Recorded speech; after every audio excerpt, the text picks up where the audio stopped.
Ce sont deux agents un peu spéciaux. Ils appartiennent au service de lutte contre les nuisibles. Aujourd'hui, ils ont été appelés en urgence. Monsieur Valiki du service de lutte contre les nuisibles, la démoustication. Depuis quelques jours, ce quartier de Saint-Raphaël est infesté de moustiques tigres. C'est infernal. On peut plus manger dehors, on peut plus sortir, on peut plus, même à l'intérieur de la maison, on en a partout. Tout le monde reste enfermé chez soi. On ne peut pas sortir sur la terrasse boire l'apéritif ou manger dehors, on ne peut plus. Le jardin est inspecté dans ses moindres recoins. Là, vous n'avez pas de larves dedans. Souvent, c'est le cabanon de jardin, à l'arrière, entre la clôture et le cabanon. On a un endroit où on entasse des pots, où on a jeté un petit peu une bâche.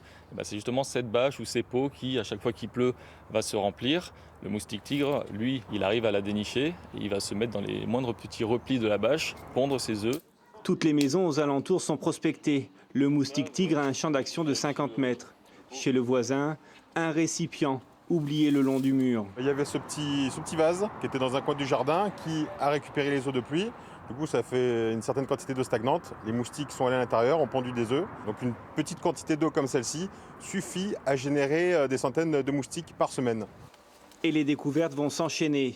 Dans ce lavoir, de l'eau stagnante et à nouveau des centaines de larves. Pour les éradiquer, des graines biologiques. Dans une autre maison, des grands seaux noirs également infestés. Dans 70 à 80% des cas, c'est de la faute des particuliers. Donc certains font attention, mais dans leur voisinage, d'autres ne le font pas. Et les moustiques n'ont pas de frontières, ils passent d'un jardin à l'autre, et ce qui génère cette nuisance.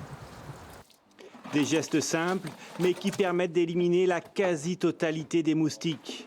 Chaque année, le service de lutte contre les nuisibles de l'agglomération Estérel-Côte d'Azur effectue entre 250 et 300 interventions chez les particuliers.